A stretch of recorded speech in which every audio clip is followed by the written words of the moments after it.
last presentation of OM 9.0, can we please request Dr. Kshitij Domedia sir for a presentation on role of medical oncologist in salivary gland tumors.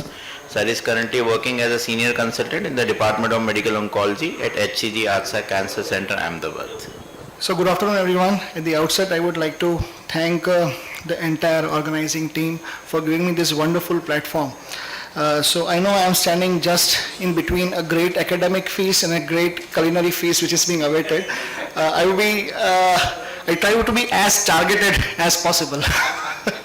So this is the outline of my presentation. Okay, so I will be dealing in bit regarding the background and the molecular landscape. Literature review regarding all the targeted therapies and tumor agnostic markers, what approach a medical oncologist needs to take, and finally the summary part of that. Okay, so starting with the background and the molecular landscape. Okay. Acha. Okay, fine.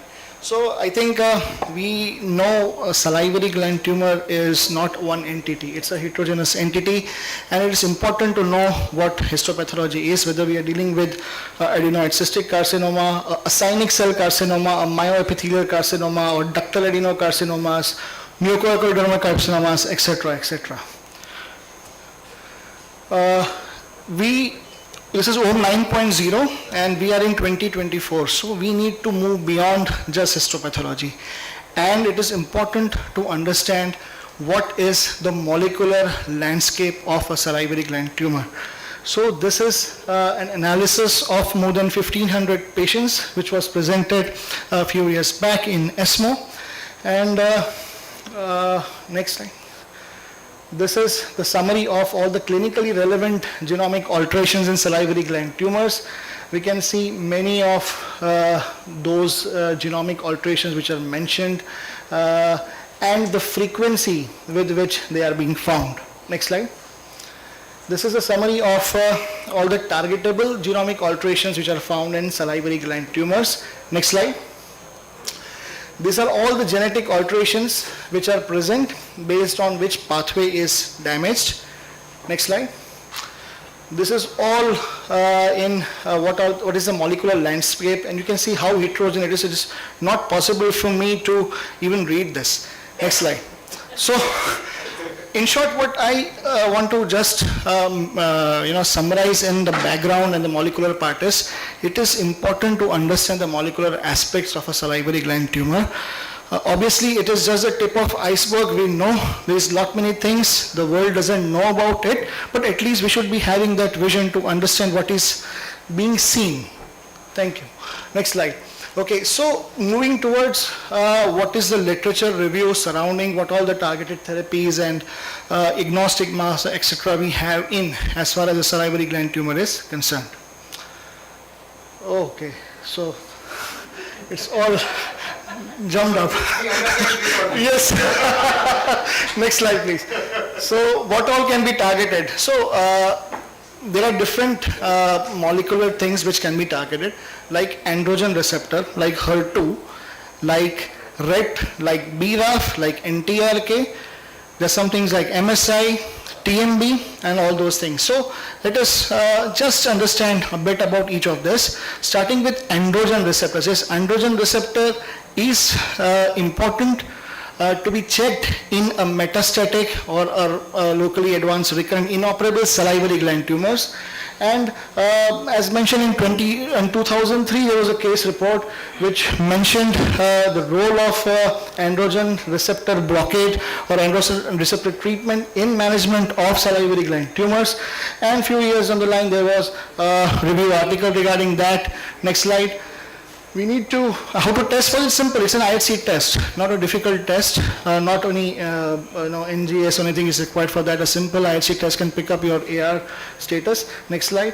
The important thing is there are treatment implications. We just need to remember the prostate cancer management part. There is some things which can be done to block those androgen treatment signalings by various GnRH agonist, various anti-androgens. Nowadays we are having very newer androgen receptor signaling inhibitors in the form of abiraterone and enzalutamide. So many options are there which can actually target the androgen pathways. Next slide. Then there was a phase 2 study which showed the role of combined androgen blockade giving both agonists as well as anti-androgens. Yes, in female patients also it is important to check for the androgen receptors. And what we expect is a response rate of about 40% and a disease control rate of 75% by giving these androgen receptor inhibitors.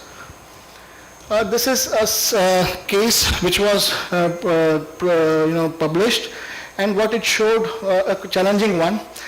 AR expressing salivary gland adenocarcinomas which were resistant to the standard androgen deprivation treatment, and abiraterone was used and there was a good response which was noted. So many molecules are there which target the androgen receptor pathways. Next slide. So that's the NCCN guidelines which mentions about the role of androgen receptor inhibitors in managing salivary gland tumors. Okay, moving to the next thing, and that is the next target is HER2. A very common target, everybody knows about this.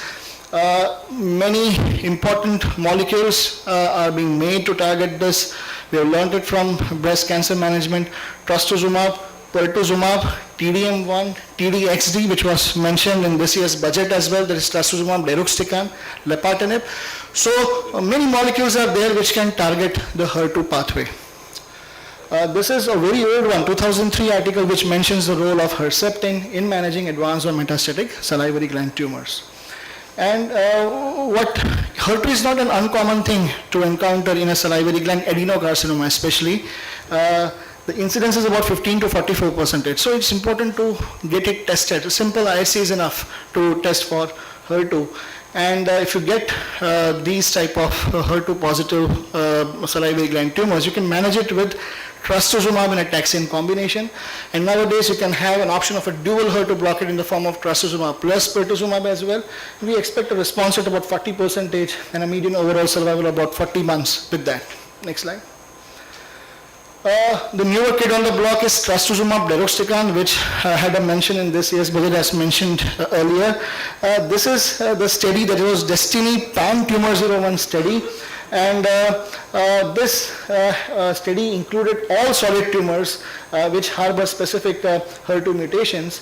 And if we see the results, and in this type of study, next slide, out of 102, there were 6 patients of salivary gland tumors. Next slide. And nearly all responded to that. Next slide. This is in brief all the clinical trials which mentions about the role of androgen receptors and HER2-directed treatments. And there you have all the HER2-directed therapies which I mentioned in the guidelines as well. So third target is NTRK. Just a couple of hours earlier, we had a wonderful review regarding MASC, mammary analog of secretory carcinoma. And the boy did mention about ETV6 NTRK3 gene fusion. So this is a gene fusion. This is an oncogenic driver which is present in various tumor types, including salivary gland tumors, specifically secretory carcinomas. So secretory carcinoma is specifically characterized by this particular gene fusion, which can be present in more than 80% of the cases. In one of the literature reviews, it was mentioned that if you don't get this, you should question the diagnosis of a secretory carcinoma as well. Now we have specific targets which can be given, larotrectinib and entrectinib. So these are the molecules, and see the response at 92%. We expect a response rate of 92% by this particular molecule. Next slide. Oh, fine, thank you. So these are the duration of response, PFS and OS curves. You can see 3-year OS of about 82%. By giving this type of drugs, and I think that is phenomenal. Though it is very, very rare, secretory carcinomas are rare, but it is important to check for these type of fusions, which can be checked by NGS.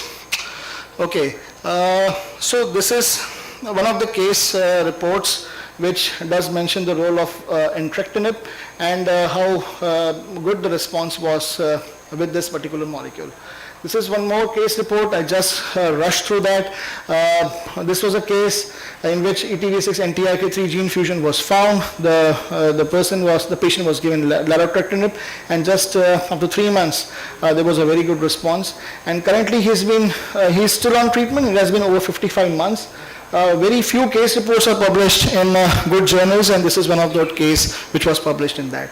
So in short, larotrectinib has got a very rapid and durable efficacy, 84% response rate, 77% 36 months duration of response, 56 months PFS. So I think the data is quite significant. That's the place of NTRK therapy as far as the guidelines are concerned. RET gene fusions, we have got selpercatinib as the molecule which particularly targets RET, and but selpercatinib is not easily accessible. One more molecule which can be given if you encounter RET is cabozantinib. Now it is very, very easily available. All patients can afford that, and we get good responses out of this molecule as well. That is cabozantinib. That's the position of selpercatinib in the guidelines. BRAF, it is important to test for BRAF as well. IHC is also enough to test for BRAF. And dabrafenib trametinib combination is the one which can be given if you encounter BRAF mutation.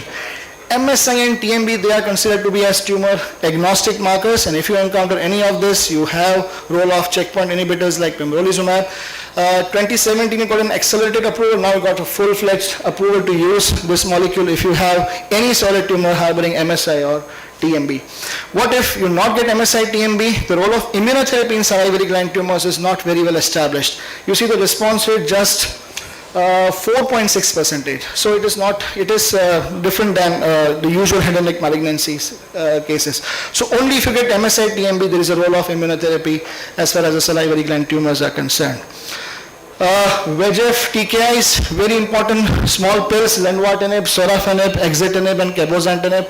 I think we are very well versed with lenvatinib. I've used in many patients of adenoid cystic carcinoma especially, and a molecule which can be, not knowing much tolerance issues are there. Patients do have a good response to that as well.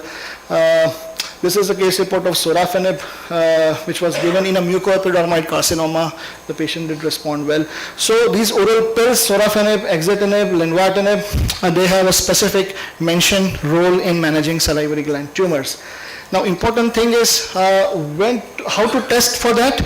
So in ideal world, you should send a comprehensive next generation sequencing assays to check all of these things. But if you want to just filter it out, check for MSI, TMB, RET and BRAF in all histologies. Whatever salivary gland tumor you encounter, you can use a specific hotspot panel if there are affordability issues in sending NGS, but at least check for these 4 things. If you encounter any non-adenoid cystic carcinoma, just get an IHC done for AR and HER2. Not a very difficult thing to do. Secretory carcinoma must. Check for NTRK, do an NGS, but you need to do an NGS to check for it. Not to forget the role of chemotherapy, but the difference is not the standard TPF and all those things which we are doing in head and neck cancers. Taxanes don't work well in adenoid cystic carcinoma. It is the CAP regimen which is generally used, which is a combination of cisplatin, doxorubicin, and cyclophosphamide. So I just mentioned all the different weapons which we have. We have options of various targeted therapies and immunotherapies and chemotherapies. The important thing is when to choose what. And you see the guidelines, preferred regimens, none. They haven't mentioned any preferred regimen as far as the salivary gland tumor is concerned. So the approach must be guided by various things. There are certain patient-related factors, certain tumor-related factors, like what is the pace of disease progression, how symptomatic the patient is, what is the histology, what is exactly the targetable mutation which is there, and not to forget the patient preferences, performance status, and comorbidities. There is a specific role of doing nothing as well. in managing a metastatic salivary gland tumors. Guidelines do recommend that you should initiate systemic treatment in these circumstances only when you have a symptomatic metastatic deposits which are not amenable to any palliative local therapy, growth which has the potential to compromise the organ function, lesions which have grown more than 20% in the preceding 6 months. So sometimes, yes, no intervention is the best intervention, and you have to choose it carefully. So this is the final summary slide which shows the approach of managing any metastatic tumor patient. In managing low-grade tumors, indolent biologies, limited metastasis, there is a role of metastatictomy and SBRT as well, and this needs to be discussed in a tumor board. If you are having a specific indications of starting treatment, then do look into the histology. If you are having an adenoid cystic histology, the choice lies between to give chemotherapy or an oral TKI. No guidelines or no any head-to-head comparisons are there between choosing an oral TKI and chemotherapy. What we see is similar response rate with an oral TKI than chemotherapy with lesser side effects. So we generally end up giving a simple oral tablet rather than chemotherapy. But if you are encountering a fit patients, too much symptomatic patients, you can try with CAP regimen first in adenoid cystic carcinoma than an oral TKI. If you're encountering a non-adenoid cystic salivary gland tumors, you look into specific what non-adenoid cystic, whether it is a secretory tumor, you look into ETV6 and TRK3 and target accordingly. If you're having any other histologies, it is important to check for all the targets which I mentioned and utilize your weapons accordingly. And in any day, chemotherapy is always there to help you out, but it is important to check for these mutations. Just one slide, what is the role in non-metastatic disease? Guidelines to recommend that in patients who is undergoing adjuvant radiotherapy, the addition of concurrent chemotherapy may not be routinely offered outside the context of a clinical trial. Not also, even it is not recommended if you are doing a definite radiation as well. So to summarize, molecular understanding is must. Use NGS, hotspot or comprehensive. You don't need to treat all metastatic salivary gland tumors. Active surveillance can be offered for selected patients. Targeted therapy obviously is the first choice, preferred choice than chemotherapy, and obviously MDT discussion is must. So I would like to acknowledge all my mentors, Dr. Kaustubh sir, Dr. Toprani sir, and the entire head and neck team for giving me this wonderful opportunity. This is where we are right now, and thank you.